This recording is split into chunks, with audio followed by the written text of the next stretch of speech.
Welcome to Tea Time with Talent Acquisition, the podcast aimed at fostering knowledge and sharing stories within the vibrant talent acquisition community. I'm your host, Eden, and for the next hour or so, I'm going to be joined by a seasoned TA and HR expert with over a decade of experience. Known for her ability to infuse efficiency, autonomy into every aspect of her work, passion for continuous improvement has consistently led to better outcomes, streamlined processes, and sustainable growth for the organizations that she's supported throughout her career. With a key eye for new industry best practices, she's embraced the opportunity presented by AI, embarking on her own unique journey of discovery. And today she's going to share some of the valuable insights that she's gained along this journey, supporting each of us in our own definition of what AI and the AI journey means throughout 2025. So when you're ready, grab your favorite tea or coffee if you prefer, and join me in welcoming today's guest, the lead talent acquisition specialist at Wunderdog, Victoria Zambrano. So thank you so much for joining. Thank you very much for this opportunity. And well, I hope someone is interested in listen to me. 100%. And I think that the topic of AI is so broad and vast. And I'm really appreciative of the fact that someone's willing to say, this is what I know, this is what I've experienced, because, and we'll get into the nitty gritty of it, but I think everyone wants to try and claim they know what's happening, and, but no one's willing to say really, no one's willing to bet their own kind of career on what they've learned. It's just more about repeating what other people are saying over and over and over and over again. And you see one post go up about one tool, and then 15 people comment around saying, "Oh my God, this is the best tool ever." It's like, is it? Have you really tried it? So I'm really appreciative, like I said, that you're willing to kind of not necessarily say what tools, but at least how you've gone on your journey and what you've experienced, and to kind of show that to every person who's listening that it is an individual journey. Before we do that, Victoria, I'm curious because I like to have a little teaser question, as it were, and everyone who listens on a frequent basis probably should know this by now. So from your own perspective, what do you feel makes a high-performing recruitment team? Well, I don't consider myself like a super specialist or that I know everything. I am all the time looking the best ATAs, the best platform, the best way to do the things, the best way to make people understand what is the importance, the potential, the things that they have to like see and understand and hear from the candidates. So there's no one way, I think. I use different ATAs or platforms for posting job offers or also to reach people, because it depends on the country that you are looking that is the tool or platform that you are going to use. For example, if you are in Spain, you are going to use maybe more Factorial HR. If you are in Germany, maybe you use more LinkedIn. We know, or at least the most of the people know or have this understanding that LinkedIn is maybe the main tool that everyone put their CVs or the experience there. And maybe, yes, it is like a easy way to reach or hunting people, but it's not the only one. And also, sometimes it's complicated because not all the people know how to do a proper CV.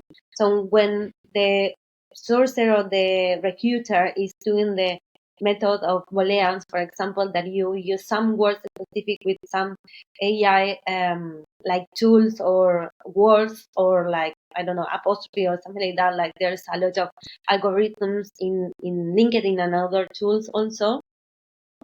It's super important that the people understand how to do the CV correctly and which things they have to put or use in their CV so they have more exposure about what is their real knowledge, right? So yes, I mean, I have, I don't know, like now 13, 15 years working as a human resources and also a recruiter. The last 5 years, I was more like in the IT recruitment and everything regarding AI and how to improve AI in the methods, in the processes, in the different companies. Sometimes, I don't know, some companies don't have AI and they just think that AI is just numbers, and it's not only that. And also, I think that it's super important to know how to use AI like wisely, because AI, we know that it can be used like for bad things or good things. We try to not be a replacement of or maybe that the company replace us, because I think AI is not yet ready to replace people, and this is one of the most fears that people have. Like, oh no, I have to do this because if not, I will be replaced by a program. Yeah. No, if you are smart enough, you can use AI, be friends of AI, and also using that to advantage. So we'll go into that because the topic of fear was something I was actually quite curious about because I went to a conference recently or an event recently, and I mean, literally everyone was talking about AI, and you could definitely see kind of people thinking, okay, is it going to take our jobs? Is it not? Yada yada yada. So I'm curious to hear your perspective on that. But to pin it back, so essentially, to make a successful team from your perspective is for the team to utilize whatever tools are right for that organization in that location that you're hiring at, and be receptive to kind of broaden what experiences, broaden your tool base to kind of draw in more applicants that way, and not just rely on one particular tool like LinkedIn over and over again. Yes, indeed. And also, I think that the best way to have a good process or be a high performance team is to accept that you are going to fail. You are going to fail a Mm-hmm. lot. And from the fails, you are going to learn and then do it better and better. I think I have a lot of mistakes. I have a lot of failures in my career. I have some companies that I don't feel that was aligned with my own values, for example, and I just stay because I need a salary. But it's okay that, and it's okay to be in some companies that you don't like to learn. But my advice is don't stay there if you don't like it. Just try to find a company that have the values and the way of working that you like, because then you are going to be much more productive, and you will have your journey like a more happy journey. It's like, yes, of course we need like money to survive and to live and to pay the rent, like we are normal people. But also it's good if people, or at least in my case now, I find a company that I really like the work-life balance that I have. I really like that it's a tech company and they try to put AI in all our processes, like not just only in recruitment, that is my task, my mainly task, like responsible to do this or to like know the company, how to use it. And also I do a lot of manuals and I don't know, like video explaining things. And also I am not in HR, but I am also helping there. So this company, I like it, but because they give you the chance to do everything you want. They listen to you. They listen your opinions. We are like a creative company, so we all the time propose, but those proposals are not going to be always valid or successful. Like we are going to try and see, and it's failure, trust failure, and then yeah, somehow or someday it's going to work. One of your ideas or ideas of the team. And for example, I taste now different tools, like for example, 1 month, and see what is working with me in the process or what I want to reach. I don't find anything that is like that what I want to. So maybe I design it, maybe I build it. Who knows? They are always open. So I think that is super important to have a good journey and to be happy in your job. Find something that is like similar to your values, and the thing for me is in the company that you can grow. I think that is the way. Like continue growing all the time is super important So because it maintains talking about journeys, right? So your journey into AI, what kickstarted it? What made you go, yeah, I need to learn more there. Like I need to focus on that. What was kind of the, I don't know, the Kickstarter, the post, the video, the question. What was it that made you go, I need to absorb this? Yeah, well, I mean, I didn't study anything of software engineer or something like that. I studied Bachelor of Human Resources, and now I am sourcing people that they know a lot of like information on TA or AI, and I have to be at least or try to be in those levels to be able to interview them, to be able to understand what they are saying. And of course, working with a team that is super technology and they propose AI solutions all the time to the clients and also inside the company. Gives me a lot of information and a lot of like motivation to go and find it, to go and I don't know, use ChatGPT. That is my case, at least all the time for everything. Just I have a question and I go to ChatGPT. I don't use Google Translate. I go to ChatGPT. Yeah, the phrase "Google it" I think is going to die a very quick death now. Just Yeah. chat it. So yours was driven by the fact you had a team around you. Your peers were, I mean, it's a consultancy, right? So your peers were going to customers and proposing solutions using AI, proposing solutions back in. So you're hearing it around you, and you're going, okay, I need to learn that. That's kind of like the driver for you, or the motivator that started this kind of learning period. Exactly. And I, for example, asked my co-founders, like the directors, look, I want to assist to events to, for example, this is the goal for next year. I want to assist to these events of human resources and recruitment, and also, for example, marketing and sales. Why? Because I need to know what is in the market. If I understand what is in the Mm. market, then I know how to find more good candidates, more potential, or help my candidates then when they are in-house, like as employees, help them to say like, hey, look this tool, look this platform. Why don't you search information regarding this? Maybe you can use it in your client. So So now I your journey wasn't just TA or HR. You've kind of gone just learn as much and just take it all in, and then take the best bits from here, and here, and then kind of embed it into your process internally.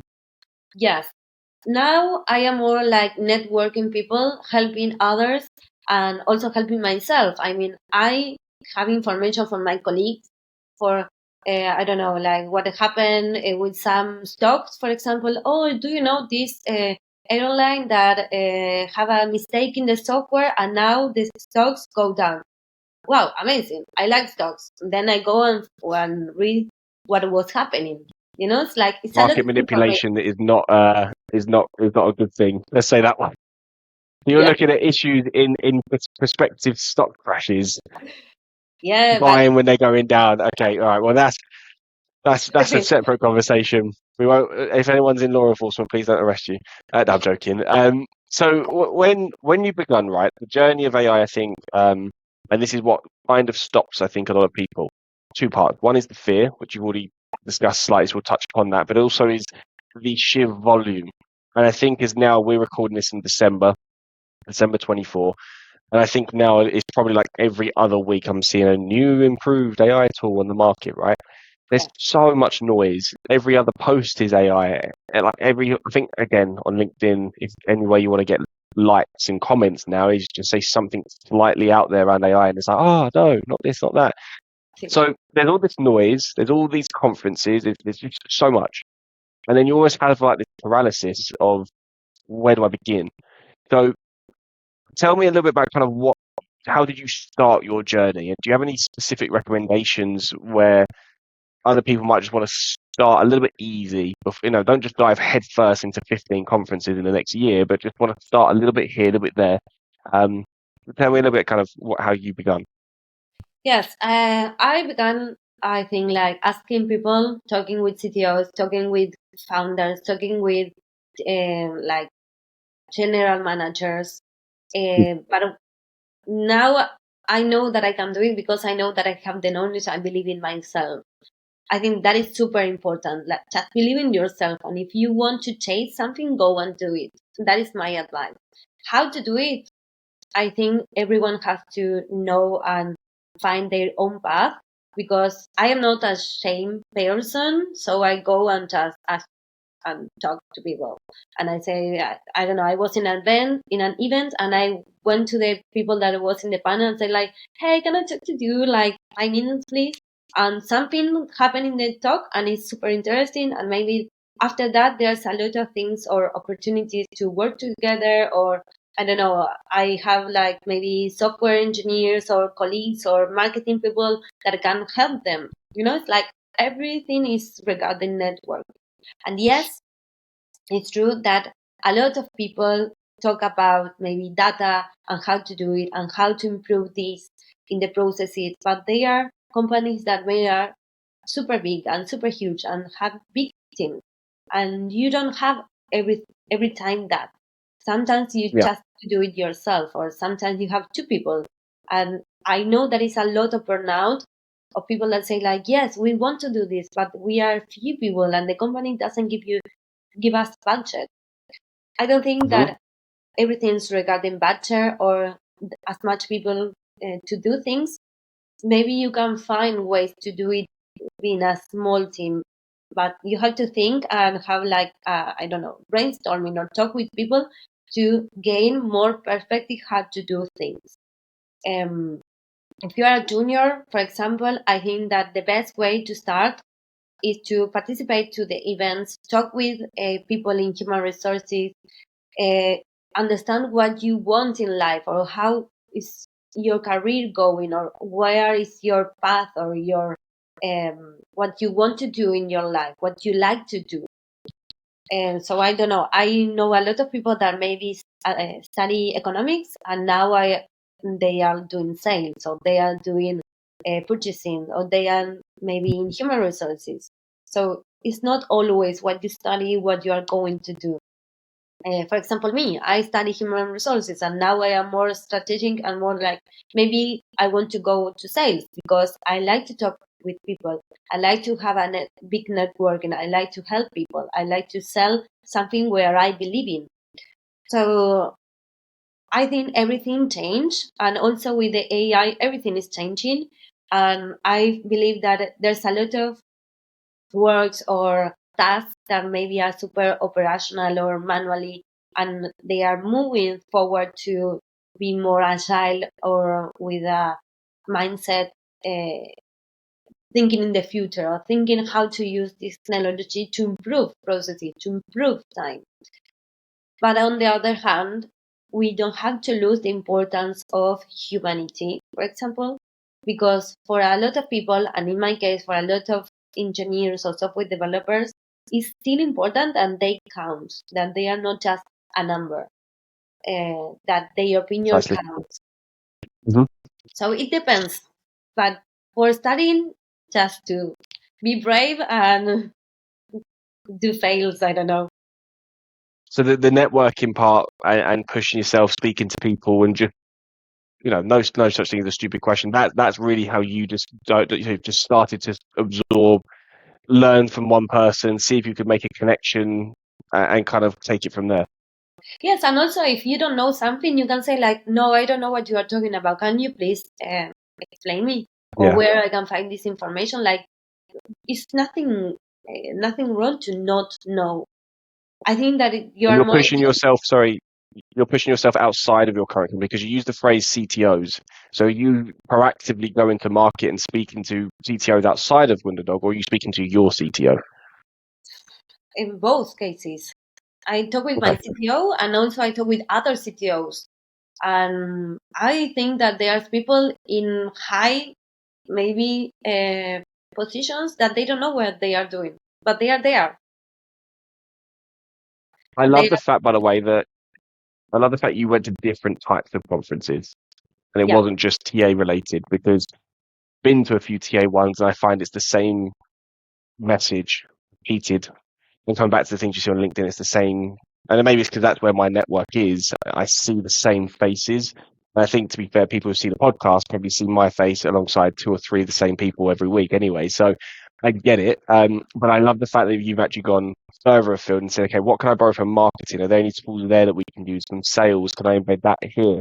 Because you're seeing AI not just as how can I use AI in talent acquisition, but you're looking at AI as an overall area and thinking, okay, how can we worm it into CA because of that?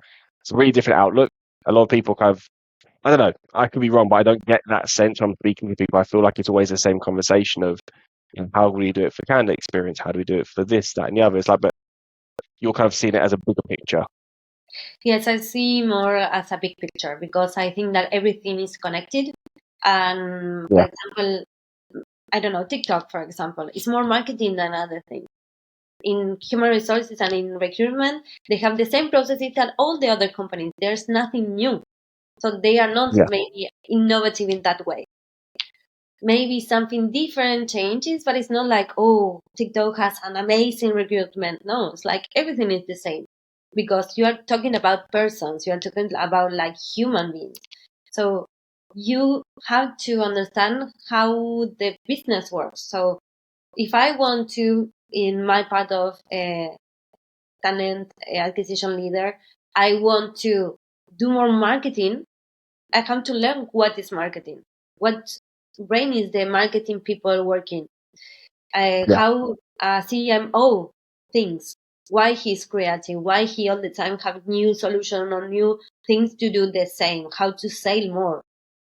And I think like recruitment is a little bit the same because we have a lot of competence in the market. So what you are going to give to your employees that is different to another company. And maybe you don't have a lot of budget or salary to offer because it's like limited at some point. You have a budget. And sometimes it's more efficient or more important to people to have great values, to have a work-life balance, like another thing that you can attract or gain or sell Yeah. the company.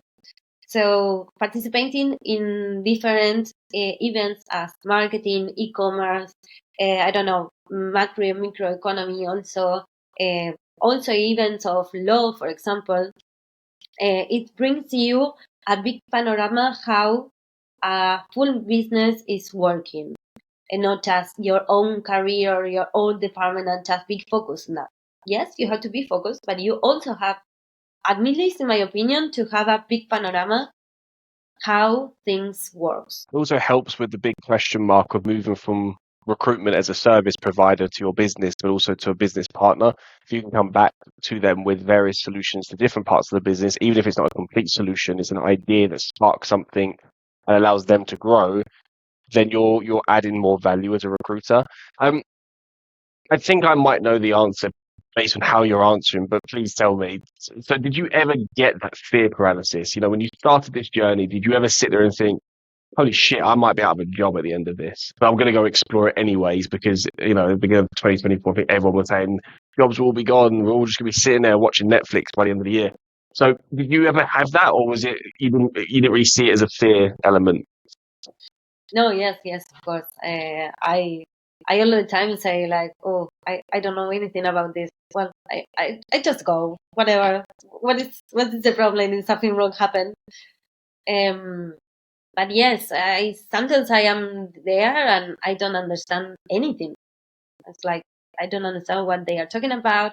I don't understand what is happening maybe in different countries, or maybe they talk about politic things, and I don't understand. But I just go there, and with time, then you learn, and maybe I take notes, and then I just get information. I mean, if you are a cultural person and you are interested in know things, nothing can stop you.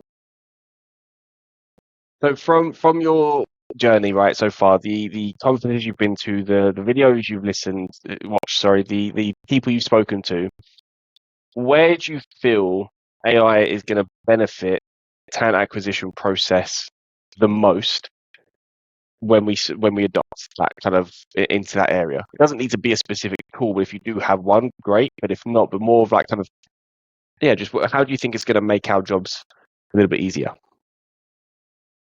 Well, I didn't find yet a tool that is really that is working 100%.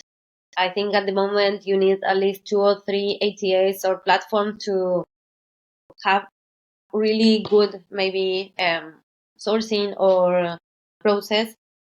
I don't believe that, for example, the AI has to be involved in the interviews, for example, because you lost this humanity that I think that is still important, and I don't think that AI is going to replace that. And also the criteria that you have when you are recruiting people. It's like something when you talk, how the people talk, how the people communicate, how the people talk with confidence, or maybe the languages, if you are testing that. Some things are still not going to be replaced by AI. And for some companies, But it's just to jump in there, you're talking about a AI doing the interview. You're not doing the referring to a interview. note taker, right? Exactly, yes. AI doing the What? interviews, or Okay. at least like some questions. For example, I was talking with some new connections that I have, and they are designing this, and I test them. And one of the parts is like, okay, like AI or like a robot call you and do the first interview. And I don't think that that is good, because for the other side, like the candidate side, they will see it as a loss of time. If they are really good candidates or senior or have experience, they are not going to waste time in that. Because if I they disagree on this one. are, I'm gonna throw it out there. I'm throwing it out there. But I agree with your thought process. You and I come from the same area in the sense we're dealing with highly skilled workers, right? We're both looking for the same talents. We're looking for senior software engineers. yes, Absolutely. I think you're absolutely right. That's not going to work there. But no, warehouse because operations. I already I'm talked with them. talking seasonal workers in a warehouse, in an Amazon fulfillment center. Exactly. I mean, Something there would be better. I see it yeah, working in something like that where it's less the skill and it's more sometimes you just need bodies and you know what you're getting. And I've spoken to people in fulfillment centers who do 200 hires a year, but they've spent so many hours interviewing. Like that could easily automate that. I mean, again, I'm just throwing my hand up on that one. I think it could work. I mean, in the future, I think that is going to be accepted. Nowadays, it's not accepted. Nowadays, I talk with a lot of software engineers, and I asked them this because I was taking my analysis from them. Um, and they say, like, I don't like to waste time doing an interview with a Yeah, robot that I don't know. At least if I am going to give my time, when I have a lot of time, I prefer to talk with a person. yeah. And So that side, like I said, the highly skilled workers, yeah, I wouldn't trust an yeah, AI to interview principal but engineer, for example. exactly. But maybe, because I was talking with some people, and maybe if, for example, me, Victoria Zambrano, film a video saying like, "Hey, hello, this is Wonder Dog. Yeah, I blah blah blah," like a little information, and I'm sorry I'm not here present because I have like a lot of work. The next stage you will talk to me on live, but now please fulfill this question that this robot is going to do for you. Thank you very much. And then maybe then it's different. Mm.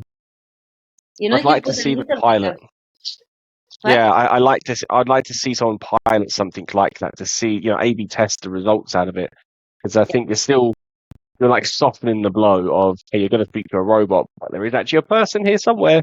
Um, what's your take on note-taking tools that record the session?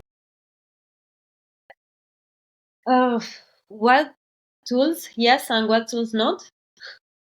Well, no, what do you think of them in general? Note-taking tools. Do you like them? Do you not care for them? I have a lot of tools, but honestly, the most I use is LinkedIn, because it's the most easy for me, only for the position that I have. For me, it's the most easy, and I don't have like to fulfill 200 positions in 1 month. So for me now, LinkedIn is the best. But when you have like more position at the same time, maybe it's not the best. Um, I don't know how some companies, for example, I don't know, like Manpower or Adecor, like big companies that are big consultancies that have a lot of clients and high demand, how they manage it. And I worked in Accenture, for example, 3 months, and then I wasn't able to continue anymore because I don't like it. But I don't like it to be treated like a number. That was my main. But the processes are all the same. I don't see that they are really using AI at some point.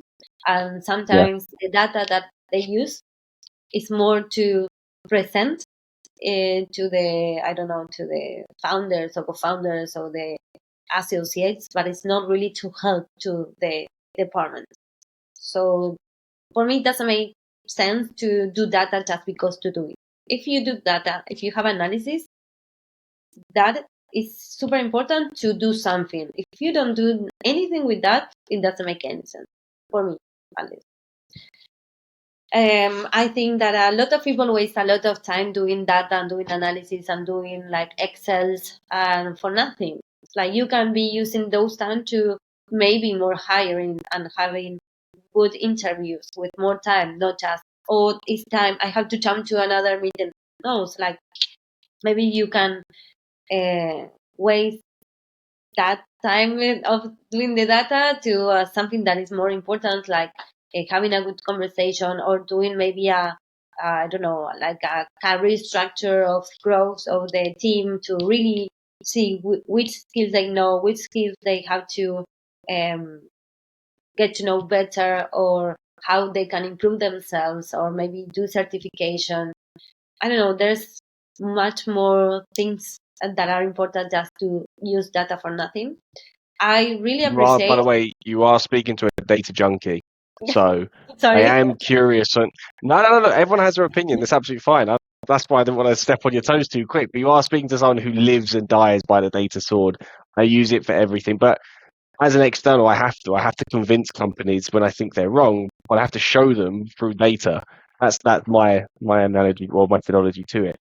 So just to backtrack a second, when I was talking about tools, I was referring to note takers. So when you're on a call with a candidate, do you use a system that records that call and creates the notes for you, or do you do that manually? I do it manually. I used it, Okay. some tools, to record, but I don't think that it was worth it. Explain to me why, if you don't mind, because this is a conversation we had in the office today, because we was talking about your episode was coming up, Okay. and one of my colleagues basically said, "Can you find out if he's used them?" Because we were looking at it, we've got our opinion, and I'm just curious to hear what yours is. I'll share mine after. Yeah. No, I don't use it. I do it manually because when I am doing the interview with them, I write it everything. Yeah, And then I will read it, and then I make a summary to present that candidate to the client, for example. So if I miss some information that maybe the tool doesn't record it, I will get crazy. So I prefer to do it my own. I know there are some tools that yes, they record it, and also in the interviews, and they record it like very good. I tried, and they say everything or translate everything that I say.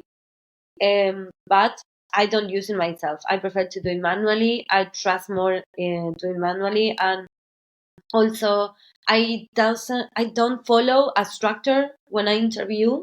I don't do the same question to everyone. I just want to really know the person, what they like, what they dislike, how they talk. And if I just follow a structure, um, I don't feel that I can get that he has something that I don't know what, but it makes me be yeah, interested in like the potential. I can't see the yeah, potential yeah. if I use these tools because it has to be like structure questions, or have like maybe I don't know, a road or something like that. You can jump one on the other, and maybe in the conversation you have to jump, you have to follow. It's not like, wait, I have to ask you now this. No, I try to the conversation be more informal, because I want the candidate feel super comfortable to not be shy or not be like freezing or blocking themselves. So I give them the best scenario possible to them feel comfortable.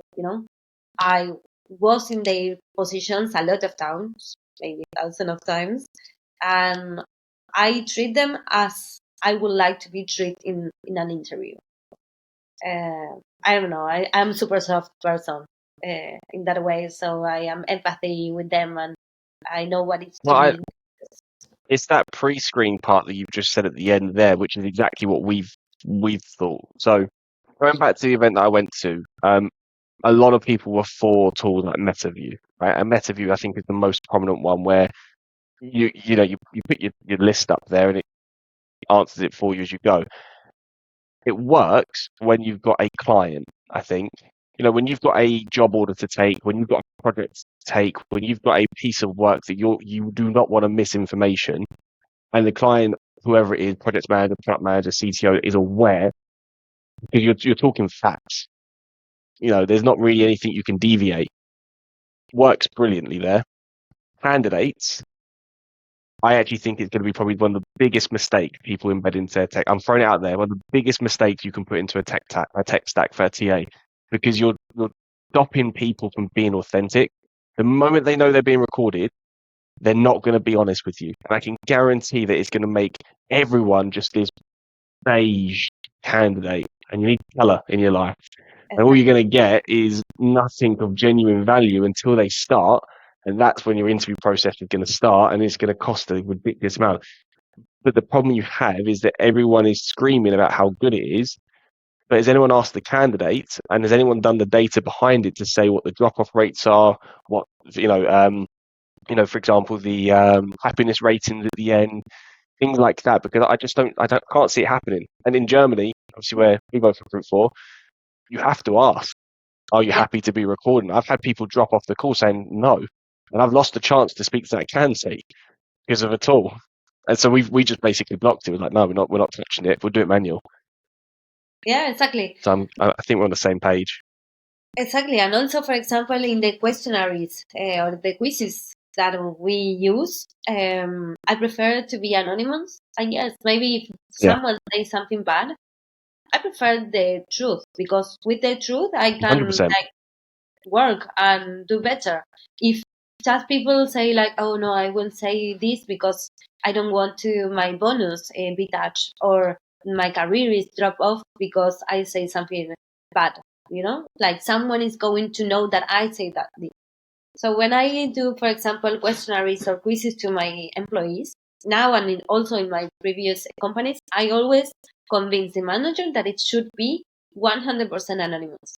And if not, I say like, okay, then I don't do it, because people are not going to say the truth if they know that their names appear that they are. And it's something that I learned from Great Place to Work. I don't know if you know the company. Right Place to Work. Yes. I've heard of it. I'm going to have whilst you're saying this, I'm going to have a quick Google. Right Place to Work. Oh, is this the they do like the awards each year? Yeah, exactly. Great Place to Work is one of the 100 best places to work. That's it. I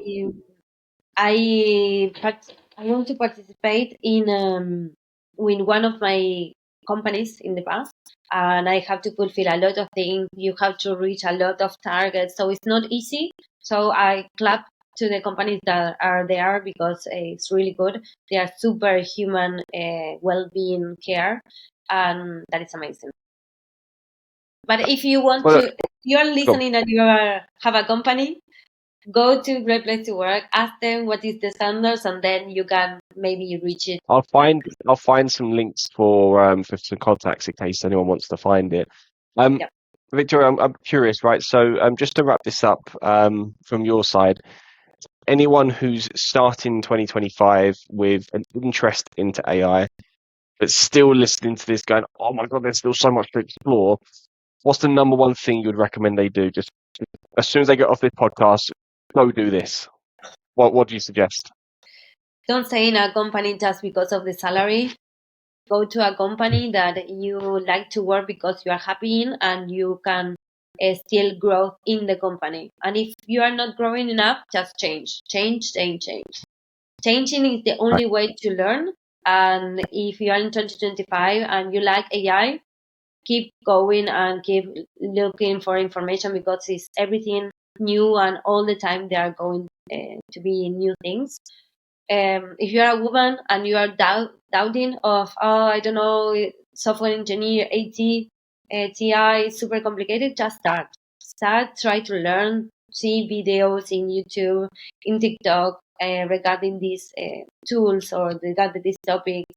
Ask for people. Also, people can reach me in LinkedIn and ask me how to do it, and I will try to, in my little time that I have, to answer everything.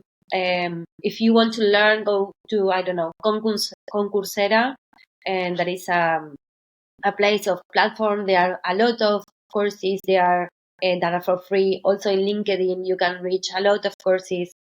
I do like negotiation, how to build agile teams, how to, I don't know, think like strategic thinking, mindset. I don't know. There's a lot of things that you can learn. It's not just like, oh, I have to have a degree. There's a lot of people that are successful, and maybe they don't have a degree or a bachelor or whatever, and they just are super intelligent. I know a lot of people that have like companies, and they maybe don't have a title, but they just are people hungry of knowledge.